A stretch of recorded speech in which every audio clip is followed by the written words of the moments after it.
Muy buenas noches, sean todos ustedes bienvenidos a la conferencia número 61 que organiza el Patronato de la Universidad Nacional de Ingeniería, ProUni, con un tema muy importante: economía circular y gestión de residuos sólidos. Tengamos en cuenta que en el marco de la Agenda 2030, impulsada por la ODS 12, Producción y Consumo Responsables, nos plantea un desafío claro: aprovechar al máximo los recursos y reducir el desperdicio. La economía circular nos invita a superar el modelo tradicional de usar y desechar para avanzar hacia uno donde los residuos se conviertan en nuevas oportunidades de valor, innovación y sostenibilidad. Gestionar adecuadamente los residuos sólidos no es solo una tarea ambiental, sino también económica y social. Esperamos, queremos que este espacio nos permita reflexionar y comprometernos con un uso más eficiente y responsable de nuestros recursos. Al finalizar la conferencia y la rueda de preguntas, tenemos programado un sorteo de 4 libros. El primero, Ferrocarriles del Perú, un viaje a través de la historia, el autor Helio Galesio, donado por Museo de Minerales Andrés del Castillo. También tenemos Entre Negros y Libertadores, historias no contadas en la independencia, autor Selmira Aguilar, donado por el Fondo Editorial de la UNI. El tercer libro, Diseño de Elementos de Máquinas, el autor, el ingeniero Juan José Ori Azano. Y tenemos un cuarto libro, que de alguna manera va de la mano con esta conferencia: Parque Nacional del Río Abiseo, Memoria Viva del Paisaje Cultural Andino Amazónico, libro donado por la compañía minera Poderosa. Adelante, Armando.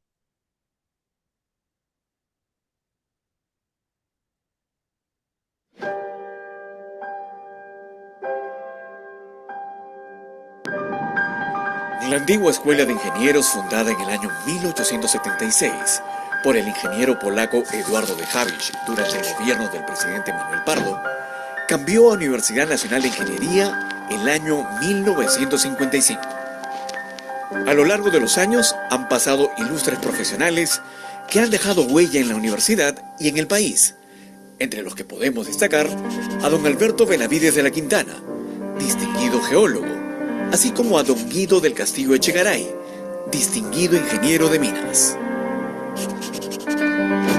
En el año 1997 se firmó el acta de constitución del Patronato de la Universidad Nacional de Ingeniería, con la finalidad de contribuir a elevar la calidad académica de nuestra alma mater, siendo don Alberto el presidente fundador.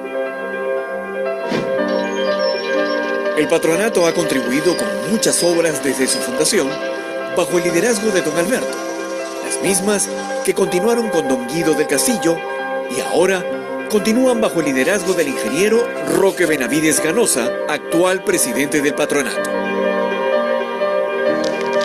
Entre las principales obras realizadas por el Patronato UNI se encuentran la construcción del moderno edificio del Instituto de Matemáticas y Ciencias Afines, IMCA, la remodelación de los museos de Mineralogía y Paleontología e inauguración de la nueva biblioteca en la Facultad de Ingeniería Geológica, Minera y Metalúrgica,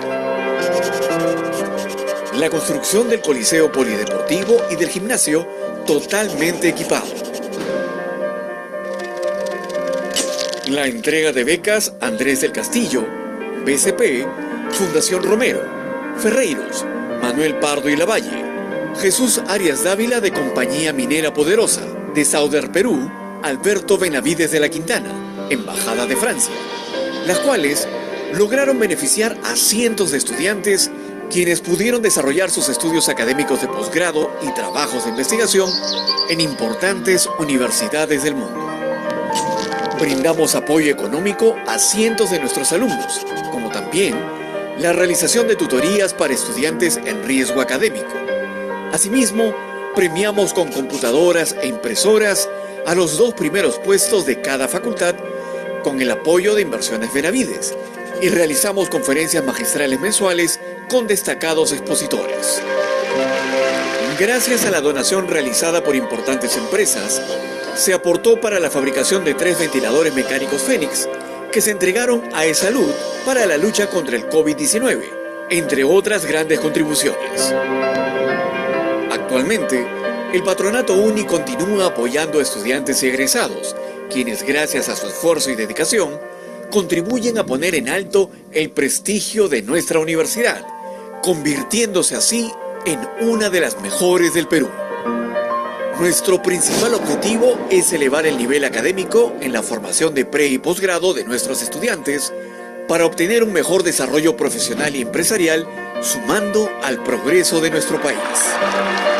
Sé parte de este camino integrándote al Patronato UNI y así contribuiremos juntos al desarrollo de nuestra Universidad Nacional de Ingeniería. Gracias, Armando. A continuación, tenemos la apertura a cargo del ingeniero Roque Benavides Ganosa, presidente de ProUni. Adelante, Roque.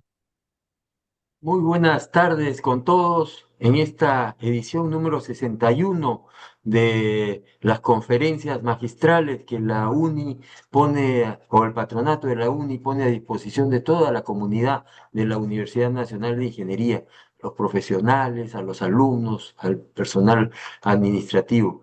En esta oportunidad, la tecnología nos permite estar conectados con César Pongo, que está en los Estados Unidos, con Albina Ruiz, que está en Moyobamba, y algunos de nosotros en Lima. Es realmente una maravilla la tecnología para poder estar conectados y para discutir sobre un tema muy importante, sobre la economía circular. La economía circular, que mucha gente cree que es solamente la transformación de los materiales usados en nuevos materiales que puedan ser vueltos a usar. Pero para quienes estamos en el sector minero, la economía circular tiene que ver principalmente con el agua. ¿Cómo hacemos para recircular el agua? ¿Cómo hacemos para tener mejor calidad de agua? ¿Cómo hacemos para no echar ningún residuo líquido al medio ambiente? Estoy seguro que la doctora Albina Ruiz, quien ha fundado una institución muy importante como Ciudad Saludable y ha sido ministra de Medio Ambiente, pues nos va a transmitir esto. Yo desde el sector minero voy a escucharla con mucha atención y espero que esa economía circular contribuya a que en el Perú tengamos también una mejor calidad ambiental. Muchísimas gracias, doctora Albina Ruiz, por darse este tiempo. Desde las épocas de mi padre, usted ya era apreciada y admirada por todos nosotros. Estoy seguro que todos los que la vamos a escuchar hoy día vamos a estar entusiasmados escuchándola. Muchísimas gracias y disfruten de esta conferencia. Gracias, Roque. Antes de darle el pase a la doctora Albina Ruiz, voy a leer su currículo. Como ya se mencionó, fundadora de Ciudad Saludable y ex ministra del Ambiente. Es ingeniera industrial de la UNI, doctora en Ingeniería Química, fundadora de Ciudad Saludable, ex ministra del Ambiente. Tiene 40 años de experiencia como emprendedora social y activista ambiental y en proyectos de desarrollo sostenible, con énfasis en economía circular, cambio climático, gestión integral de residuos sólidos, uso racional del agua y planificación y gestión ambiental. Proyectos que son desarrollados con la participación de los gobiernos nacionales, regionales y locales y las organizaciones de base, así como la academia y el sector empresarial. Ha elaborado y dirigido una serie de proyectos de desarrollo en los temas antes indicados, así como también ha participado en diversos estudios e investigaciones en el Perú y en el extranjero. Así que vamos a tener una conferencia sumamente interesante. Adelante, doctora Albina Ruiz. Buenas tardes con todos y todas. En realidad para mí es un honor estar esta tarde con ustedes, poder compartir. quiero primero verificar que de verdad se está viendo mi presentación. Se ve perfectamente. ¿Ok? Entonces vamos a empezar. Hoy vamos a hablar de gestión integral de residuos sólidos y economía circular. Efectivamente, como el ingeniero Roque Benavides nos señala, la economía circular tiene muchos temas críticos, muchos recursos críticos. Uno de ellos es el agua, el otro es la energía. También están los residuos de alimentos, que tenemos que pensar en ello porque cada vez generamos más alimentos y el 30% se desperdicia. Y está también el tema de los residuos sólidos, que no solamente es lo que generamos en casa, sino también hay residuos sólidos en diversas industrias, en diversos sectores, como salud, como agricultura, vivienda y construcción, y definitivamente cualquier actividad humana va a generar residuos, ¿no? Entonces vamos a hablar un poco de todo este tema a lo largo de este tiempo. Voy a tratar de correr para así tener tiempo también de escucharlos a ustedes. De hecho, quería que diéramos una mirada a cómo está la gestión de residuos en el mundo. De manera, a nivel mundial estamos generando 2.300 millones de residuos solo a nivel municipal al año. De estos se valorizan alrededor entre 10 a 20% en promedio, porque claro, hay países como Suecia que recicla el 79% y Latinoamérica que es un promedio de 2%. La disposición final segura está alrededor de 60, 62, Perú está por ahí también, como vamos a ver luego algunos datos de Perú, y todavía lamentablemente entre el 30 y el 38% de lo que se genera en el mundo sigue yendo a ríos, al mar, se queda en áreas tiradas pues, a lo largo y ancho de los países, y más o menos entre 15 a 25 millones existen de recicladores de base, que son aquellos que están en las calles, en los botaderos, y en el Perú hoy ya organizados en microempresas, en asociaciones, no la totalidad todavía, pero ahí vamos avanzando. Y de hecho, estas áreas degradadas, pues cada año son, diríamos, como censadas por OEFA, que nos dan una idea de cómo estamos. Durante el COVID, de hecho, aumentó mucho más estas áreas degradadas. Entonces, más o menos alrededor de 2.000 millones de personas no tienen acceso aún a servicios de recolección en el mundo. Casi estamos por ahí en agua, creo que estamos en los 3.000 millones, todavía que no acceden a agua. La tasa de recolección es de más o menos en 395 países de bajos ingresos. El promedio es 51%, en ingresos medios está el 82% y en ingresos altos está el 96%. De hecho, en países de ingresos altos se recicla el 29% en promedio, 22% se incinera y 6% está yendo a producción de compost, porque como saben también estaba contemplado dentro del convenio de Kioto, y hoy también se puede hablar de créditos de carbono a través del compostaje, porque lo que evita es sobre todo que salga metano al ambiente, que es 83 veces más contaminante que el CO2. Y los países de ingresos medios, altos y bajos, pues solo se recicla en promedio el 4%, Perú está por debajo de eso. Esa es la situación del Perú, según datos oficiales del Ministerio del Ambiente del 2024, los del 2025 aún no están subidas. Generamos 8.9 millones de 8.9 millones de toneladas de residuos al año. De estos solamente se valorizan el 2.7%.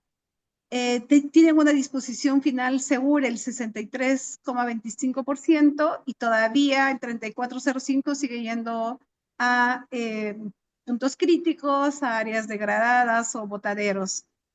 ¿Y cuál es la composición de los residuos? En realidad, sumando lo orgánico que es aprovechable, porque podemos hacer compost, podemos hacer pellets, podemos hacer carbón, podemos hacer biogás, entonces sí es aprovechable, y los inorgánicos que también se pueden reciclar, sumando ambos, estamos más del 77%, y solamente ese saldo de no aprovechable y peligrosos deberían ir a disposición final segura. Entonces aquí hay una gran responsabilidad de todos nosotros, ciudadanos, ciudadanas, porque antes de ser autoridad, antes de ser empresario, antes de ser funcionario público, pues somos ciudadanos, entonces ahí tenemos una gran responsabilidad. De hecho, cada vez encontramos más plantas de valorización, tanto en la costa como en la sierra, en la selva, también plantas de compost, todavía que siguen tratando no más allá del 10%, salvo menciones honrosas como la Municipalidad de San Sebastián en el Cusco, que ya está convirtiendo en compost más o menos el 50% de sus residuos orgánicos. Y de hecho,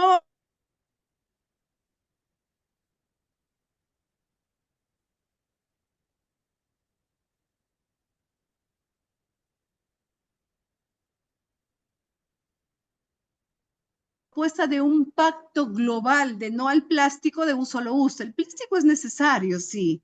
Está en nosotros, en nuestras zapatillas, en nuestros celulares, pero hay plásticos de un solo uso que en realidad no hacen falta, como estas bolsitas transparentes que muchas veces están incluso no más de 30 segundos sirviendo y luego son desechadas. Y eso está más o menos 150 años para degradarse. Y según tipo de plásticos, pues vamos a llegar en que algunas incluso tardan 400, 500 años, ¿no?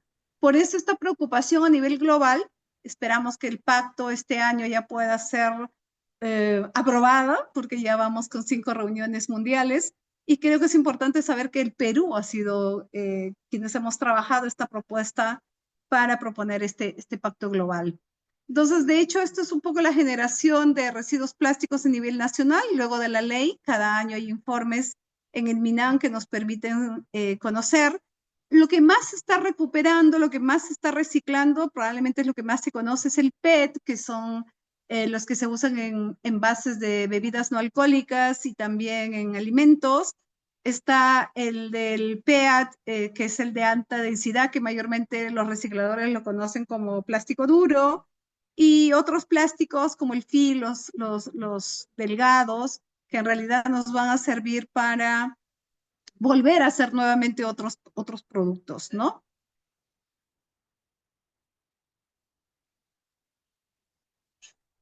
Este es el marco legal. De hecho, hemos tenido una primera ley que se aprobó en el año 2000 y luego 16 años después aprobamos una nueva ley y por primera vez economía circular aparece como un principio y es en esta ley. Luego aparece también la ley de competitividad y obviamente la ley de plásticos también. Entonces, esto es un poco solo para mirar cómo está el marco legal y tengo que lamentablemente decir que en el año 2024 hemos regresado porque con esta ley 32.212 se modificó la Ley General de Residuos y hoy se permite, por ejemplo, hacer reciclaje en disposición final cuando a nivel mundial no es posible porque las personas que trabajan en disposición final están mucho más expuestas, incluso ha habido muchos accidentes, gente que ha muerto porque el camión retrocede y no los ve, ¿no? Y normalmente se hacen en los botaderos.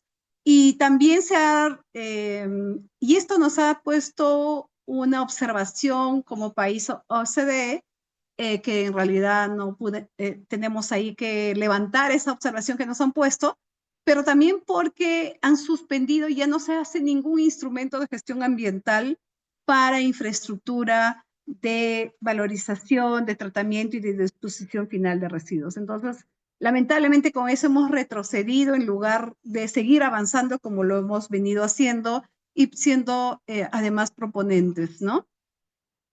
Algo que también en el mundo se señala porque ya los recicladores también participan en estos debates mundiales, no solamente en las COPs de cambio climático, sino en las COPs de biodiversidad, también en el Tratado de Plástico, en el Pacto Global, también están participando. Entonces se ha venido acuñando y esta frase también ha salido desde Perú al mundo, y es que no hay economía circular sin recicladores. Y creo que eso también es importante valorarlos. Perú fue el primer país en el mundo que aprobó una ley a favor de ellos. Esta ley lo trabajamos obviamente en Ciudad Saludable, pero junto obviamente con el Ministerio de Salud, Ministerio del Ambiente, municipalidades y sobre todo los propios recicladores y recicladoras.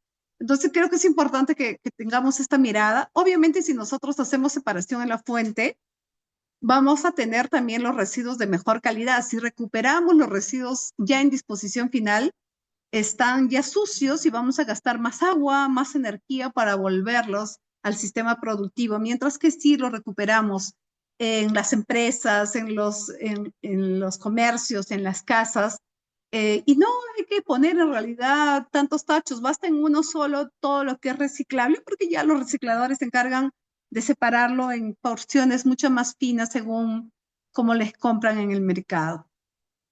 Y de hecho, una de las áreas críticas, como señalé en la economía circular, además del agua, de la energía, de alimentos, de residuos, y de hecho, cuando encontramos puntos críticos como lo que vemos en la foto, la gente lo primero que piensa es, pucha, qué mal alcalde tiene esta ciudad.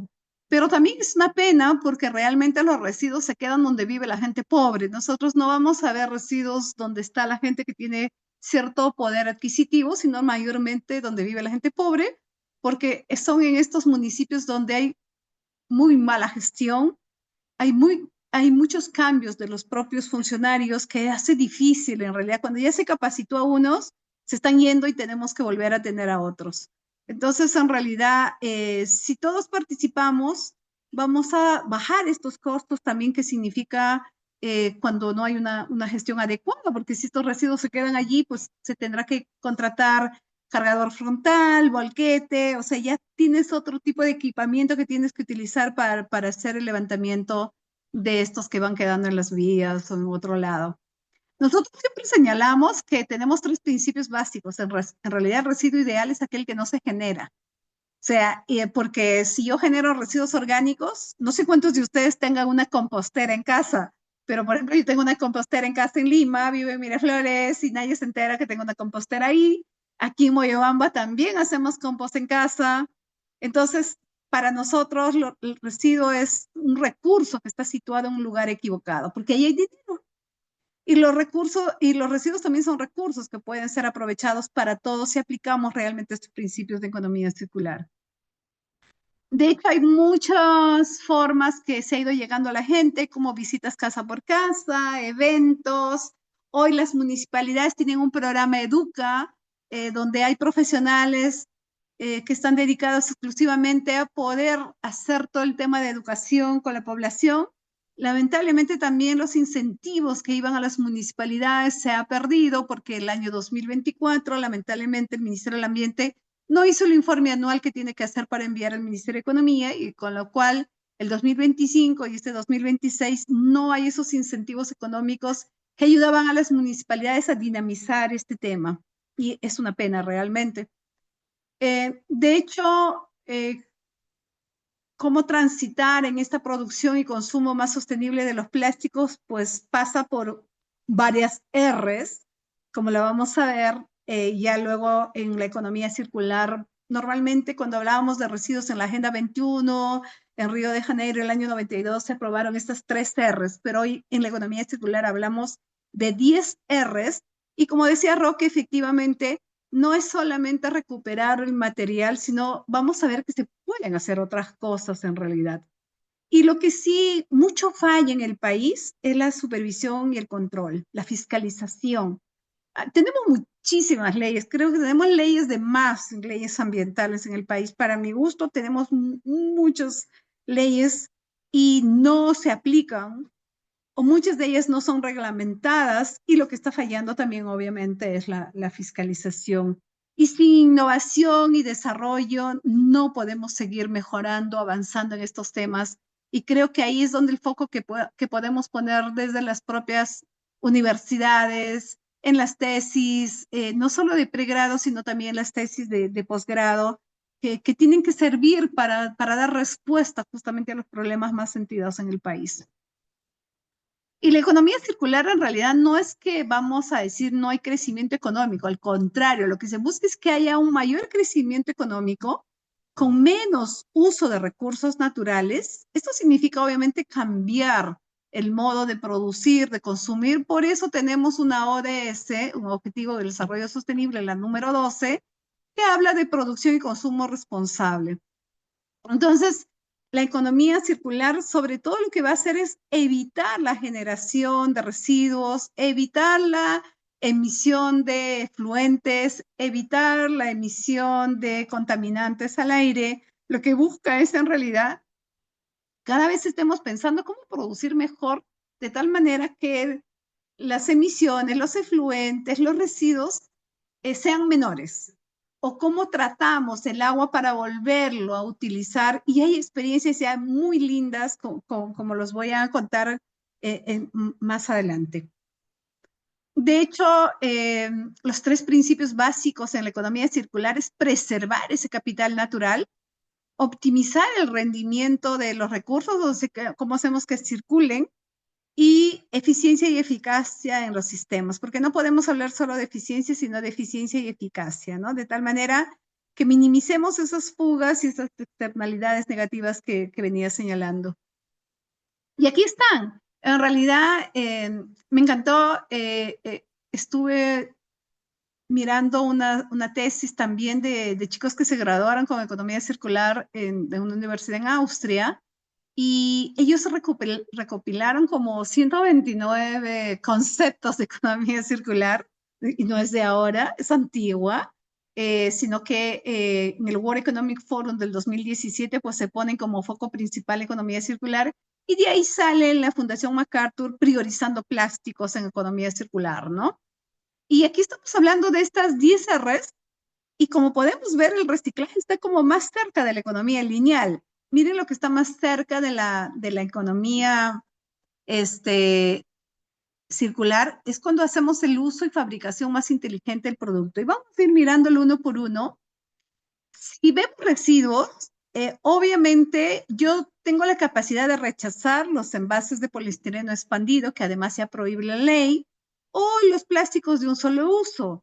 Y si ya luego pues uso un plástico, sé que lo puedo reciclar, porque probablemente le va a venir un embalaje, un empaque, pero también podemos rechazar, por ejemplo, si yo produzco joyas o produzco computadoras que usan oro, que usan plata, pues debería rechazar todo que venga de la minería ilegal, y debería garantizar que la trazabilidad de los minerales que voy a utilizar vienen en realidad de una producción formal y que tienen un cuidado con el tema ambiental.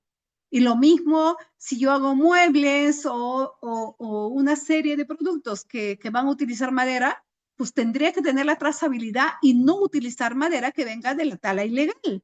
Entonces, eso se llama rechazar, y puede ser en la vida cotidiana, en la vida empresarial, pero también desde el Estado, porque el Estado es el mayor comprador de muchos productos y está también metido en muchos proyectos que construyen y que van a utilizar materiales, minerales, y en realidad también deberían tomar en cuenta ello. La otra es la de repensar, en realidad, y esto tiene que ver con una producción y consumo sostenible.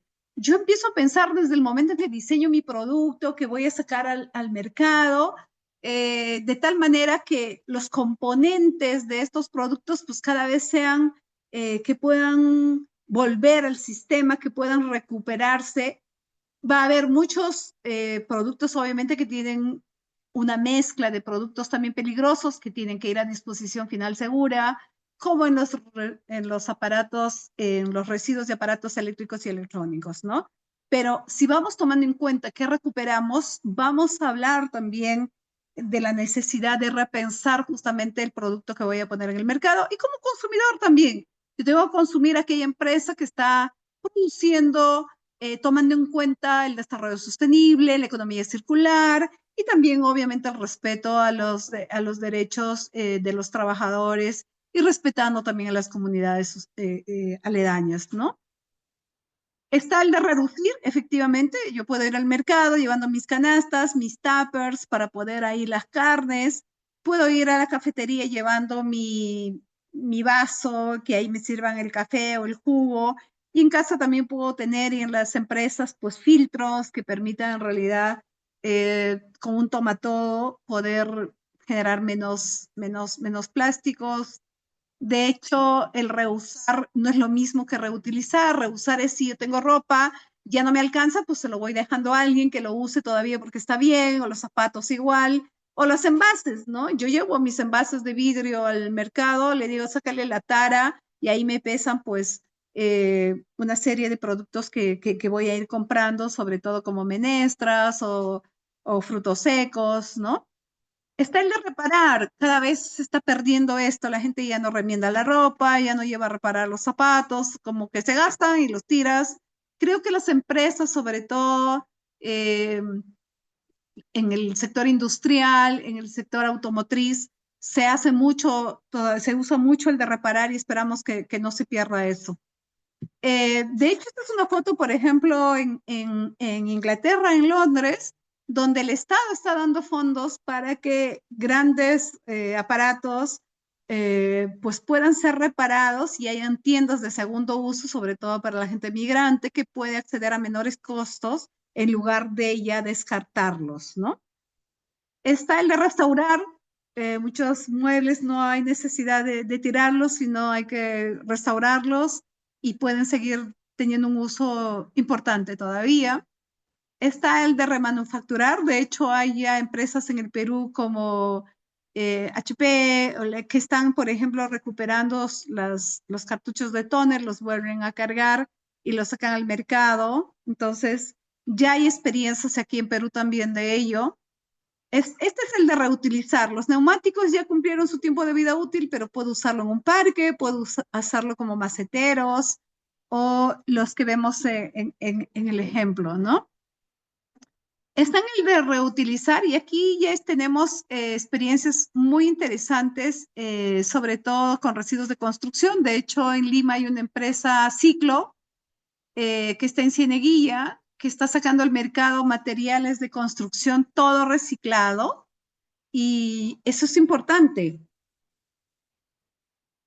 porque entonces ya no estamos haciendo presión sobre los ríos o las canteras, sino en realidad el material que ya se ha usado, pues, y que se puede seguir volviéndolo al mercado. Lo mismo está pasando con los neumáticos, de hecho Perú lo tiene como bien priorizado. En la madera creo que es donde más también estamos avanzando, salvo en la selva que en realidad todavía tenemos solo una planta de pirólisis que está tratando la biomasa para sacar nuevamente carbón, para sacar biochar, y está aquí en la región San Martín, en Pucacaca, y una pequeñita que está en Machu Picchu, pero ahí hay un gran gap todavía para poder invertir, para poder poner estas plantas, todo el carbón que se consume en pollerías, en restaurantes que ofrecen parrilla, hay más de 50.000 pollerías en el país, y todo el carbón viene de una tala ilegal y además que lo producen contaminando el ambiente, mientras que si metes toda la biomasa a pirólisis, pues puedes sacar carbón natural de esa biomasa, puedes sacar biochar, puedes sacar carbono líquido, ya lo tenemos también en el país y creo que eso es importante. En agua hemos avanzado, una empresa minera en Arequipa, por ejemplo, ha invertido $10 millones para poner una planta de tratamiento de las aguas residuales y esa agua lo usa en su proceso productivo y de hecho el excedente pues va para áreas verdes y el río Chili se ha recuperado totalmente. Y también hay con empresas agroindustriales ya en el norte del país.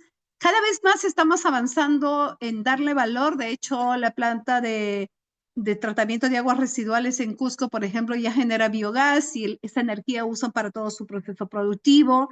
Entonces, creo que es importante saber que hoy tenemos ya ejemplos de economía circular en el Perú, en varios sectores. De hecho, tenemos hoja de ruta de economía circular nacional, tenemos hoja de ruta de economía circular en el sector agua y saneamiento, hoja de ruta en agricultura, en pesca y acuicultura, en industrias, y se está trabajando la de turismo también. Entonces, ahí también estamos avanzando como país.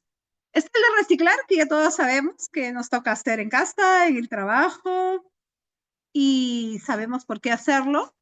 De hecho, también hoy se está hablando de una minería urbana, porque En los aparatos eléctricos y electrónicos vamos a encontrar muchos minerales que podemos recuperar y hay que hacerlo, pero no de manera informal, sino a través de empresas formales, porque hay que hacer un descarte de lo peligroso y llevarlo a rellenos de seguridad.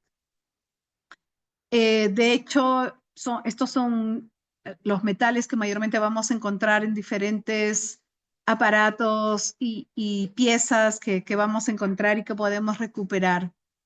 Nada, creo que me excedí unos minutos, así es que lo siento, pero voy cerrando. Muchas gracias. Está perfecto, Alvin, está perfectísimo. Muy bien,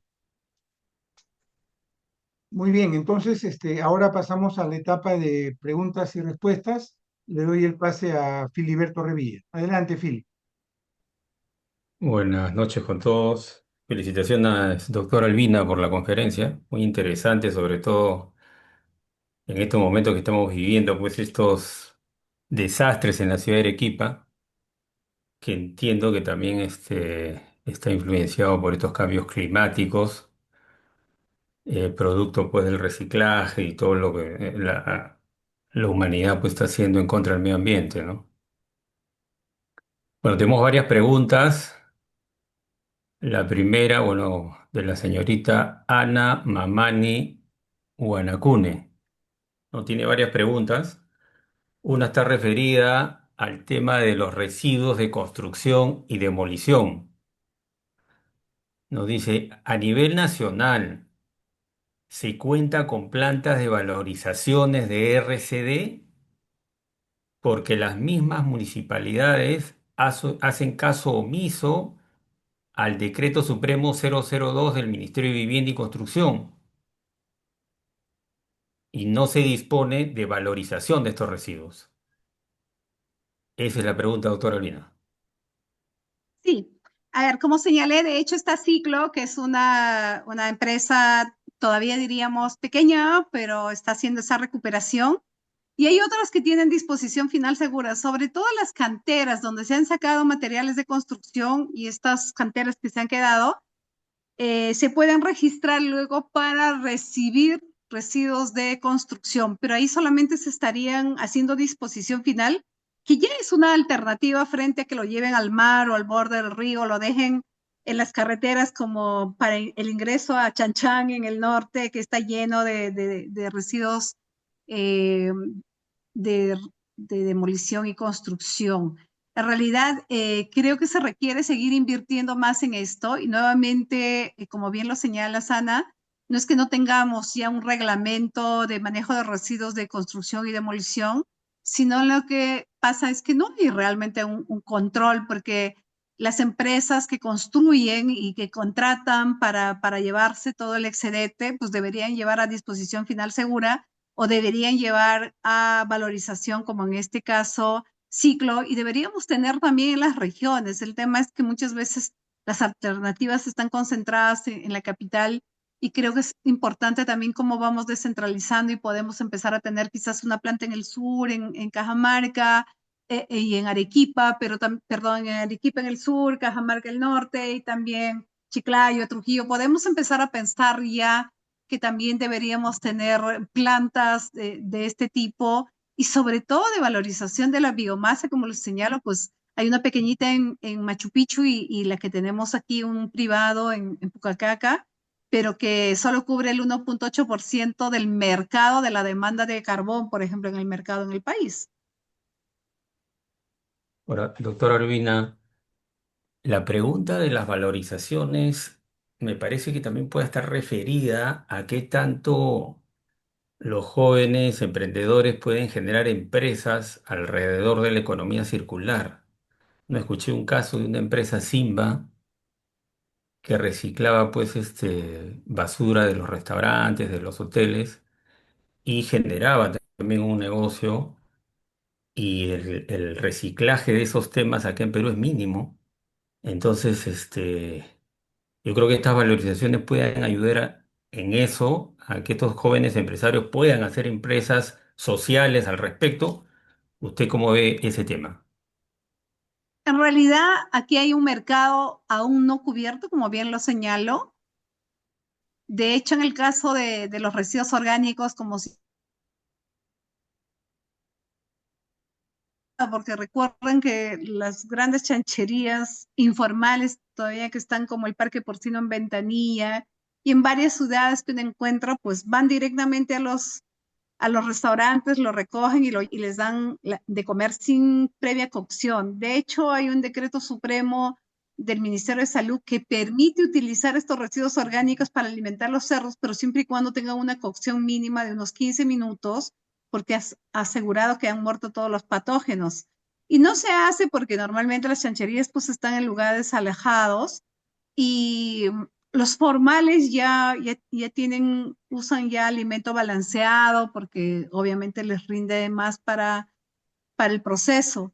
Pero con solo invertir en un biodigestor, por ejemplo, podemos ya tener biogás para que hagan la cocción de estos residuos orgánicos. Y también ahí le salen otros dos subproductos, que es el biosol, la parte sólida que es abono, y el biol, que es un fertilizante líquido. Eh, Cuando innova uno también, tanto no es el problema de innovar, sino luego cómo convences a los que van a consumir. Y esto nos ocurre también con productos alternativos como, por ejemplo, que se están haciendo madera plástica para construir los plásticos, que todo lo ponen en una trituradora y luego en una extrusora y se hacen madera, pero la gente todavía sigue confiando más en el ladrillo, en la madera, que en esto. Entonces, es también como todavía tenemos que ir a cambiar esos patrones de consumo de lo nuevo que aparece. Creo que ahí está el reto. Sin embargo, en el tema de biomasa, por ejemplo, el mercado está abierto porque todo el mundo compra carbón para hacerte una parrillada, qué sé yo, o las propias, como señalaba, tenemos 50,000 pollerías y tenemos más de 150,000 restaurantes que ofrecen en su carta parrilla. Entonces, en realidad, ahí hay un mercado no cubierto. A ojos cerrados, si quieren invertir, inviertan en estas plantas de pirólisis para industrializar la biomasa, ¿no? Y ahí entra toda la biomasa del sector agricultura, también del sector maderero y todo lo orgánico que se genera en los restaurantes, en las viviendas. De acuerdo, doctora. Tenemos otra pregunta del señor Darío Enríquez. Es un poco larga, vamos a tratar de resumirla. Dice, bueno, también es como una reflexión. Dice, la economía circular, novedosa en países ricos, es práctica común entre los pobres desde siempre. Nada se desperdicia. Ropa heredada, envases reutilizados y aparatos reparados. Mientras las sociedades opulentas desechan lo nuevo, los pobres ejercen una circularidad cotidiana forzada por la escasez. Entonces, dice, necesitamos llegar con un discurso lógico y realista a las mayorías. ¿Alguna propuesta al respecto, doctora? Ahí hay varios temas, como he señalado, cuando miramos las R's. Coincido plenamente con Darío. Yo nací aquí en Moyobamba, mi madre solo pudo ir un año al colegio, sin embargo, hacía economía circular toda la vida. Cuando yo descubrí los conceptos de economía circular, el doctorado decía, mi madre ya lo hacía de siempre. Ella compraba los costales de harina que decían con su letra extra ahí, lo lavaba con ceniza, los dejaba blanquitas y con eso a mano hacía sus bolsas de tela, los manteles, las sábanas, ¿no? Efectivamente, era como la necesidad te ayuda también a ser creativo, a ser innovador, ¿no? Y efectivamente, cuando somos varios hermanos, lo que deja la hermana mayor lo usa la intermedia y la última y no se desaprovecha nada.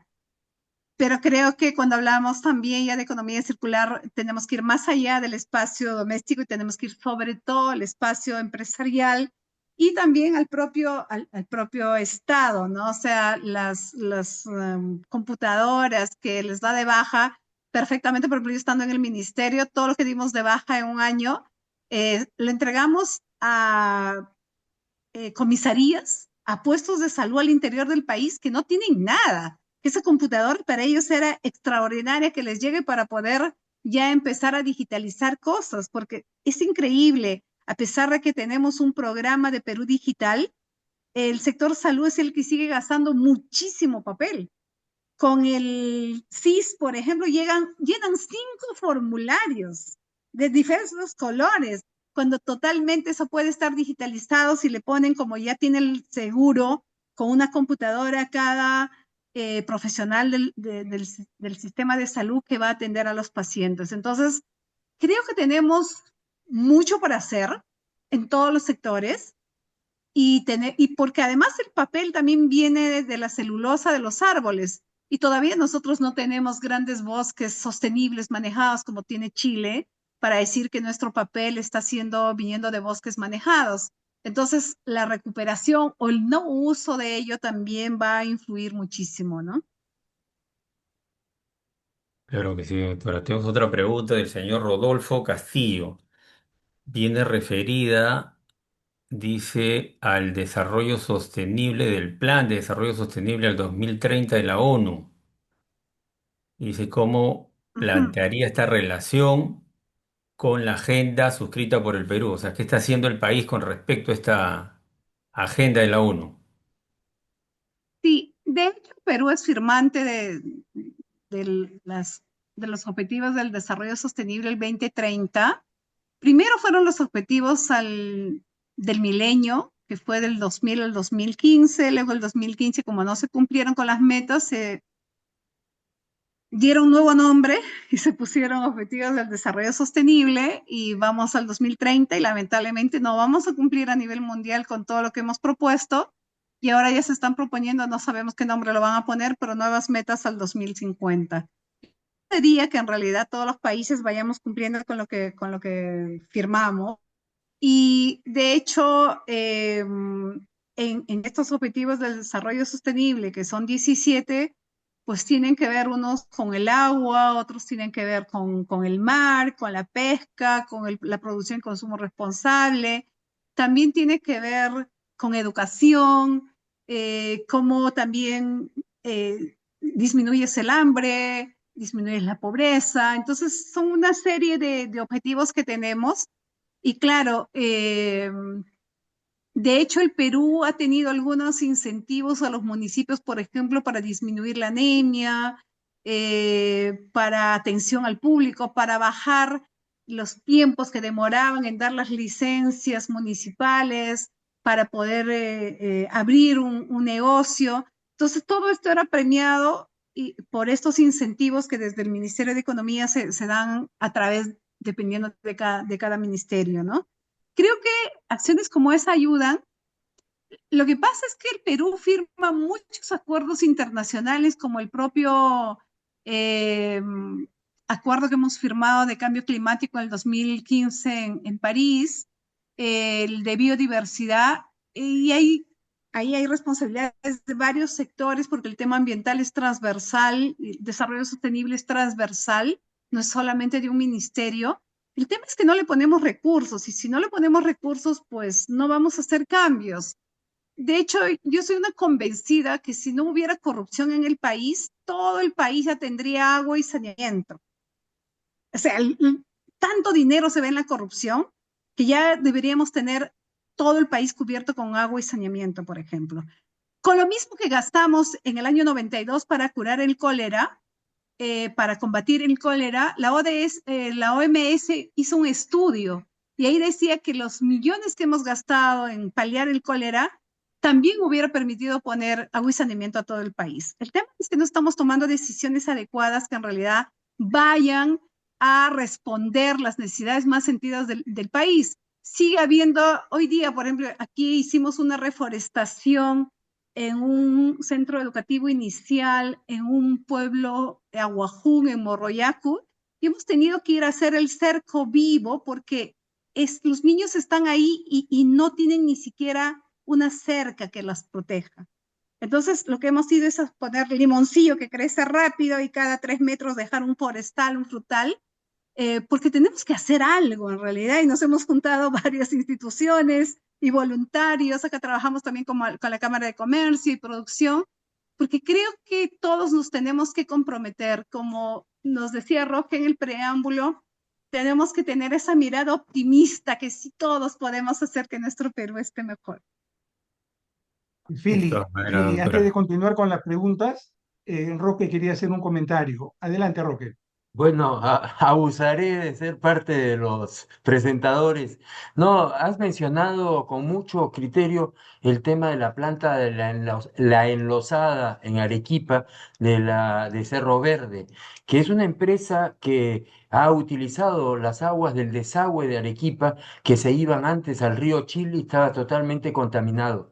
Esas aguas se toman y se limpian en la planta de la enlosada, eso sirve para la producción de cobre hoy día, y luego el agua remanente es echada pues a las irrigaciones en la zona de Arequipa y por supuesto es usada por la agricultura. Yo creo que esos ejemplos son muy importantes, pero lo que sí me preocupa sobremanera es la proliferación de minería informal, especialmente en los cursos de agua.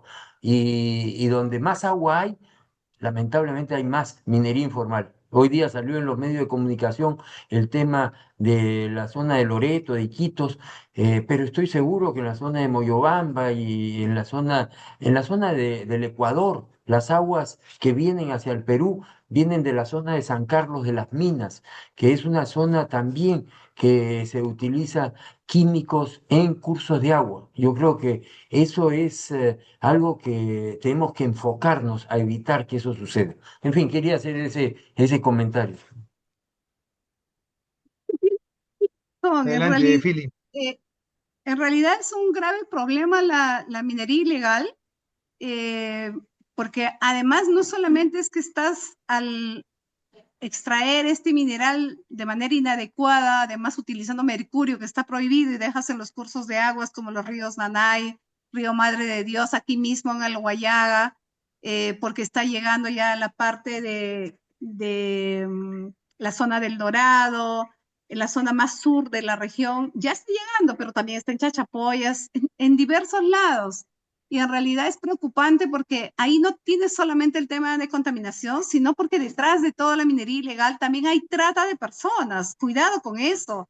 Y trata de niños y niñas que los usan incluso no solo como esclavitud laboral, sino esclavitud sexual. Eso es garrafal, pero está pasando eso en el país y creo que sobre eso tampoco estamos haciendo mucho. El primer ministro que denunció esto fue el ministro del Ambiente. Yo era miembro de su consejo consultivo entonces, y él mismo nos decía que cuando fue a hablar con la ministra de la Mujer, con el ministro de Energía y Minas, decían, no, pero ¿para qué nos vamos a meter con ellos? Mire, estamos hablando del 2008, ¿ah? Que ahora está peor. Y ellos decían, no, pero ellos son peligrosos, ¿cómo nos vamos a meter? Por Dios, tenemos que asumir autoridad como país para poder eh, cerrar eso. Y no es posible que se siga hablando de un reinfo que en realidad no va a cambiar nada, mentira, porque dicen que con el reinfo van a hacer su instrumento de gestión ambiental. No lo hacen, solo se inscriben en reinfo para apañarse. Y creo que también ahí INGEMET tiene, ojo, tiene mucha responsabilidad, porque ha dado en concesión todo el país. Tú no puedes dar en concesión un bosque primario o las aguas del río Nanay o las aguas del río Madre de Dios para sacar minería, por Dios. O sea, ¿qué está haciendo INGEMET también? Y creo que ahí también hay que hacer un llamado de atención a nuestros colegas, ¿no? De acuerdo. Correcto, doctora. La última pregunta, doctora, y aproveche también para dar algunas palabras finales, de la señora Mercedes Inés Carazo, ¿no? Viene Ujú. referida justamente al rol de las universidades. ¿Qué rol tendrían los centros educativos y las universidades en el tema de economía circular? ¿No? ¿Qué tanto se puede hacer en la UNI al respecto de este tema? Gracias. Y tenemos ahí, la universidad tiene responsabilidad en muchos temas y hay un tema que cubre a todos y es el tema de ética. Yo creo que hay que volver a dictar en las universidades, tanto en pregrado como en todos los posgrados, un curso de ética, porque son profesionales que salen de nuestras universidades, ya sean nacionales o privadas, que luego asumen cargos y que se ven envueltos en corrupción. Y eso no puede ser, o sea, no puede ser. Podemos trabajar nuestras hojas de ruta nacional hacia la economía circular, van a poner mucho esfuerzo los empresarios, pero si el Estado sigue minando el dinero para otras cosas, hacer esta transición hacia la economía circular, hacia el desarrollo sostenible, realmente no vamos a avanzar mucho. Hay bastante gasto que hace las compras públicas, que hace el Estado. En realidad, ahí también tenemos que tomar en cuenta estos temas. Y las universidades, en realidad, me alegra mucho que ahora se vuelva a pedir tesis, porque antes con tan solo pagar, porque ahí hacían caja, con llevar un curso para hacer la tesis, ¿no? Pagaban para hacer la tesis, llevaban un curso, hacían un trabajo y ya se estaban titulando. Y la verdad era muy diferente. Yo revisaba informes de ingenieros que contratábamos. Yo sabía quién ha hecho tesis y quién no, porque en los informes nomás uno ve que no tienen fuente, no tienen pie de página, no está señalado como debe ser. Y yo digo, no has hecho tesis, ¿verdad? No, hice el curso. ¿Cómo se da cuenta? Por tu informe, ¿no?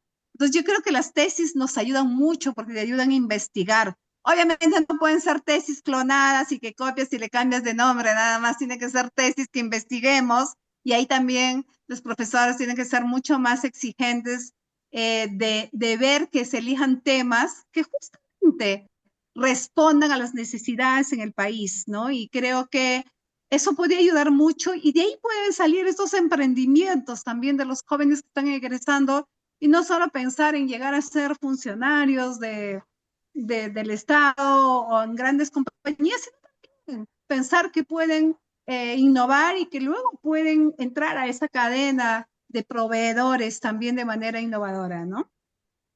Nada, para cerrar, decirles en realidad que nosotros los peruanos somos innovadores, somos activos, somos trabajadores.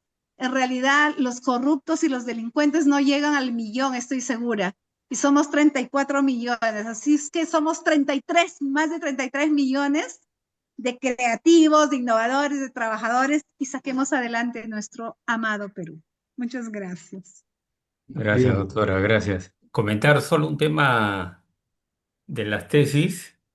Justo en el patronato y con el Vicerrectorado de Investigación de la UNE estamos haciendo un proyecto de premiación de tesis aplicadas a la realidad del país, que hayan resuelto problemas del país. Entonces, bueno, vamos a hacer una premiación en los próximos meses y luego la idea es continuar con este proyecto, pues que sea periódico e incentivar justamente lo que usted indica. Muchas gracias, doctora. Adelante, César. Gracias, Fili. Bueno, me voy a tomar también una pregunta que está manifestando Rogelio Yola, ¿no? Que también es del patronato. Él hace una pregunta que se la transmito, doctora. Él pregunta si debemos aplicar el sistema japonés en el tratamiento de residuos orgánicos e inorgánicos desde el hogar. ¿Qué opinión le merece eso, doctora? A ver, si avanzamos cada vez más, deberíamos ir a eso. Yo siempre digo, yo les digo a los chicos que cuando voy a los colegios, a los institutos, a las universidades, les digo, aprovechen, yo no soy sonsa, yo no entrego mis residuos orgánicos porque para mí son muy valiosos, como tengo tantas plantas, tanto aquí como en Lima, y voy por la calle y veo una tina tirada, veo un bidón de agua, yo lo recojo porque para mí es un macetero, ¿no? Entonces lo orgánico para mí es muy importante. Yo tengo composteras en casa y de hecho hay ciudades en Japón donde todos hacen su compostaje en casa. Tienen adosado una trituradora incluso ahí en el lavabo, ¿no? De hecho, en Estados Unidos, en California también está muy difundido. Creo que hacia eso tenemos que avanzar. La gente así, en el estado, en el municipio, vamos a ahorrar también dinero para hacer la recolección, porque hacer la recolección se gasta en personal, en combustible, en maquinaria. Y aquí hay otro tema. La gente paga el agua porque si no le cortan, paga la luz porque si no le cortan, bueno, el teléfono ni qué hablar, pero no paga el servicio de limpieza pública porque no tienes cómo cortarle, porque no puedo decirle yo le voy a recoger a este vecino que pagó y al otro no, porque al que no lo recojo lo deja en la calle y genera punto crítico. Entonces ahí en realidad pasa por una conciencia de todos. Muchas gracias, doctora. La verdad que es súper interesante. Queremos agradecerle, doctora, esta conferencia. Ya coordinaremos también para la entrega del libro que hemos conversado previamente. y la verdad que nos ha llevado de una manera muy simpática, muy fácil de entender, ¿no? Mencionando los recursos críticos como el agua, la energía, los residuos sólidos, ¿no? Los principios de preservar, optimizar, eficiencia y eficacia, son conceptos muy, muy interesantes que hay que tener en cuenta, ¿no? Y por supuesto, la definición de la economía circular a través de las 10R, yo creo que marca en forma completa todo el mensaje que nosotros debemos tener. De aquí en adelante, yo creo que todos tenemos un gran reto como personas para difundir esto, ¿no? Entre los familiares, amigos, porque poco a poco podemos hacer muchas cosas, ¿no? Entonces le agradecemos también a los participantes, veo que hay de Piura, hay de Estados Unidos, hay de Arequipa, hay de Puno, de varias ciudades, y la verdad que el tema es realmente espectacular. Nosotros vamos a difundir este video entre todos los participantes y también nos gustaría difundir la presentación, si usted lo considera conveniente, ¿no? La PPT o en PDF, ¿no? Para difundirla Por a supuesto, con todos los... muchísimo gusto. Te lo paso por el interno, querido, Perfecto, querido César. perfecto, De claro que acuerdo. sí. Muchísimas gracias a todos